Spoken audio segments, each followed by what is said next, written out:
Hi అండి. ఈరోజు ఈ వీడియోలో గరం మసాలా పౌడర్ రెసిపీని మీతో షేర్ చేద్దాం అనుకుంటున్నానండి. ఎగ్జాక్ట్ కొలతలతో ఎలాగా మనము చేసుకుంటే బాగుంటుందని చెప్పి ఈ వీడియోలో మొత్తం అయితే చూపిస్తాను. వీడియో చివరి వరకు చూడండి. వీడియో నచ్చితే లైక్ చేయండి, షేర్ చేయండి, సబ్స్క్రైబ్ చేయండి. ఈ గరం మసాలా పౌడర్ని ఒకసారి చేసుకుంటే సంవత్సరం పాటు నిల్వ ఉంచుకోవచ్చు.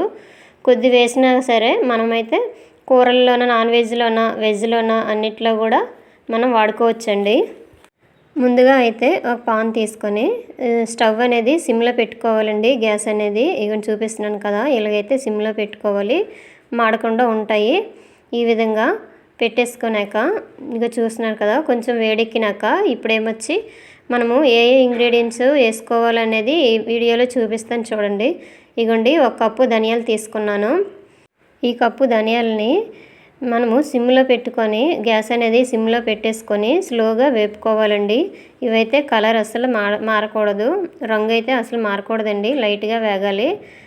ఇవన్నీ చూపిస్తున్నాను కదా, ఈ విధంగా వేగాలండి, ఎక్కువ మాడకూడదు. మాడితే మొత్తం కలర్ చేంజ్ అయిపోయి టేస్ట్ కూడా మారిపోతుంది. ఇగోండి, స్లోగా అయితే ఇలాగ వేపేసుకోవాలి. ఈ విధంగా అయితేనే మనకు కలర్ మారదండి. సిమ్లో పెట్టుకొని ఎప్పుడైనా మనం వేయించుకోవాలి. ఈ వేయించుకున్న ధనియాలని ఒక స్టీల్ ప్లేట్ తీసుకొని ఇందులోనే వేసుకోవాలండి. ఈ విధంగా వేసుకోవాలి. ఇగోండి, తర్వాత మళ్ళీ మనము కళాయి పెట్టేసుకొని ఇగోండి జీలకర్ర 2 టేబుల్ స్పూన్ల జీలకర్ర అయితే వేసేసుకోవాలి. ఇగోండి, జీలకర్ర కూడా అసలు కలర్ చేంజ్ అవ్వకూడదు. ఇలాగా స్లోగా నెమ్మదిగా వేపేసుకొని వెంటనే తీసేయాలండి. ఇది కూడా ఇగోండి చూపిస్తున్నాను కదా, ఈ విధంగా తీసేసుకొని ఇది కూడా ఆ ప్లేట్లోనే వేసుకోవాలండి. ఇగోండి, మరలా అయితే ఇప్పుడు కల్లుప్పు అండి, 1 టేబుల్ స్పూన్ కల్లుప్పు అయితే మనం వేయించుకోవాలి. ఇగోండి, ఈ చెమ్మ పోయే వరకు ఇలాగా వేపేసుకోవాలండి. కల్లుప్పు అనేది డ్రైగా చెంపోయే వరకు వేయించుకోవాలి. ఇలాగా డ్రైగా అయిపోయినాక ఇది కూడా ఒక ప్లేట్లో తీసుకోవాలండి. ఇగోండి చూపిస్తున్నాను కదా, ఈ విధంగా వేపేసుకోవాలి. అయితే మనం ఇలాగ వేయించుకునే పర్వాలేదు, లేదంటే ఈ మసాలా దినుసులు అన్నీ కలిపి ఒక రోజల్లా ఎండలోనైనా పెట్టేసుకొని మనం పౌడర్ చేసుకోవచ్చండి. ఇగోండి, ఇప్పుడైతే బిర్యానీ ఆకులు ఇలాగ చిన్న చిన్న ముక్కలుగా కట్ చేస్తే మనకి మిక్సీ వేసుకోవడానికి ఈజీగా ఉంటుందండి. ఇగోండి, ఈ విధంగా ఒక 4 బిర్యానీ ఆకులు ఇలాగ తీసుకోవాలి. ఇదైతే వెంటనే జస్ట్ ఇలాగ వేపేసి వెంటనే తీసేయాలండి, లేదంటే మాడిపోతాయి. ఇగోండి చూపిస్తున్నాను కదా, ఈ విధంగా ఇది కూడా ఒక ప్లేట్లో తీసుకొని ఇప్పుడు దాల్చిన చెక్క, ఈ దాల్చిన చెక్కను కూడా మనము ఒక 2 టేబుల్ స్పూన్ తీసుకోవచ్చండి. ఇగోండి చూపిస్తున్నాను కదా, ఈ విధంగా చిన్న చిన్న ముక్కలుగా చేసుకొని మనం వేయించుకోవాలి. ఈ విధంగా వీడియోలో చూపిస్తున్నాను కదా, ఈ విధంగా ఈ దినుసులు అనేవి అసలు మాడకూడదండి, కలర్ అయితే అసలు మాడకూడదు. తర్వాత లవంగాలు చూపిస్తున్నాను కదా, లవంగాలు అనేవి ఒక 2 టేబుల్ స్పూన్లు తీసుకున్నాను. ఈ విధంగా లవంగాలు కూడా జస్ట్ అసలు మాడకుండా వేపేసుకోవాలి. ఇదిగోండి, ఈ విధంగా చూసుకుంటే సరిపోతుంది. ఇది కూడా వేయించుకొని తీసేయాలండి, ఎక్కువ అయితే స్టవ్ మీద ఉంచేయకూడదు. తర్వాత ఇగోండి చూపిస్తున్నాను కదా, అనాస పువ్వు అనేది ఒక 2-3 ఉంటే వేసుకోవచ్చండి. మరాఠీ మొగ్గ కూడా వేసుకోవచ్చు. ఇవి జాజికాయ కూడా వేసుకోవచ్చండి. ఇవన్నీ కలిపి మనము స్లోగా వేయించుకోవాలండి. ఇక చూపిస్తుంది కదా, జస్ట్ కొంచెం వేయించుకొని మనమైతే తీసేయాలి ప్లేట్లోకి. అసలు ఏ దినుసులు అనేవి మాడకూడదండి, ఇలాగైతే టేస్ట్ మారిపోతాయి. తర్వాత పచ్చి యాలకులు అనేవి ఒక 20 పచ్చి యాలకులు తీసుకొని ఇదే విధంగా కలర్ మాడకుండా ఇలాగ వేయించుకోవాలి. ఇలా వేయించుకునేవి ఒక ప్లేట్లో తీసుకోవాలి. ఇందులోనే ఒక టేబుల్ స్పూను మిరియాలు కూడా వేసుకొని వేయించుకోవాలి. ఇక చూపిస్తున్నాను కదా, మిరియాలు కూడా ఇట్లా వేసుకొని కలర్ చేంజ్ అవ్వకుండా ఈ విధంగా వేయించుకోవాలి. ఇవి వేయించుకునే పర్వాలేదు, లేదంటే ఒక రోజుల్లో ఎండబెట్టుకొనైనా పర్వాలేదండి, మనమైతే పౌడర్ చేసుకోవచ్చు. మొత్తము ఈ విధంగా అయితే చేసేసుకోవాలి. ఇందులోన ఒక 4 ఎండుమిర్చి వేసుకొని వేయించుకోవాలి.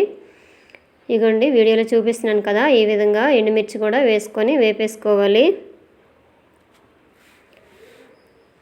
ఇవన్నీ మొత్తం అయితే ఈ ఇంగ్రీడియంట్స్ అన్నీ మనం ఇట్లా వేయించుకొని చల్లారి పెట్టుకోవాలండి. ఒక పళ్ళెంలో తీసేసుకొని ఇగోండి, ఈ విధంగా బాగా కొంచెం కలర్ చేంజ్ అవ్వకుండా నీట్గా చేసుకోవాలండి. ఇవన్నీ చూపిస్తుంది కదా, ధనియాలు ఇవన్నీ ఎండుమిర్చి అన్నీ అయితే వేయించేసి పక్కన పెట్టుకుంటున్నాను. ఇగోండి మొత్తం అయితే ఇట్లా పళ్ళెంలోన వేయించుకునేక కొద్దిసేపు చల్లారనివ్వాలండి. ఈ చల్లారాక అప్పుడు మిక్సీ పట్టుకోవాలి. ఇగోండి జీలకర్ర, ధనియాలు, కల్లుప్పు, ఇవి మొత్తం చెక్కలు అన్నీ అయితే ఆల్రెడీ మీకు ఇందాక చూపించాను కదా వేయించేటప్పుడు. ఈ విధంగా అన్ని రకాలు కూడా ఇలాగా చేసుకుంటే మన గరం మసాలా అనేది చాలా టేస్ట్గా ఉంటుందండి. ఇదైతే నాన్ వెజ్లో కూడా వాడుకోవచ్చు. ఇగోండి మొత్తం అయితే ఇలాగ వేయించుకొని పక్కకు పెట్టేసి పెద్దవి అనేవి ఉన్నాయి కదా ఇందాక చూపించాను కదా, అవి అయితే కొంచెం చెదగొట్టుకోవాలండి. చిన్న చిన్న ముక్కలుగా చేసుకొని మనమైతే మిక్సీలో వేసేసుకోవాలి. మొత్తం అయితే ఇగోండి చూపిస్తున్నాను కదా, ఇలాగ ఒక మిక్సీ జార్ తీసుకొని మొత్తం మనం వేయించుకునే ఐటమ్స్ అన్నీ చల్లారిపోయినాక ఇలాగ మిక్సీలో వేసేసుకోవాలి. మిక్సీలో వేసుకొని మెత్తగా ఫైన్ పౌడర్ లాగా చేసుకుంటే కూరలకి మంచి టేస్ట్ ఇచ్చే గరం మసాలా తయారైపోద్దండి. ఇలా తయారు చేసుకునే పౌడర్ని ఒక సీసాలో కూడా వేసుకోవాలి. అది కూడా ఇందులోనే చూపిస్తాను చూడండి. మొత్తం అయితే ఇంగ్రీడియంట్స్ అన్నీ అయితే ఈ విధంగా వేసేసుకోవాలి మిక్సీ జార్లోన అన్నీ కలిపి. ఇక దాల్చిన చెక్క అవన్నీ అయితే చిన్న చిన్న ముక్కలుగానే మనం ముందుగా చేసేసుకోవాలండి, లేదంటే మిక్సీ జార్ అనేది పనిచేయదు. ఇవన్నీ మొత్తం అయితే ఇలా వేసేసుకొని ఇప్పుడు మిక్సీ పట్టేసుకోవాలి. ఇవ్వండి చూసారు కదా, ఈ విధంగా మెత్తగా ఫైన్ పౌడర్ లాగా ఇలా మిక్సీ పట్టేసుకోవాలి.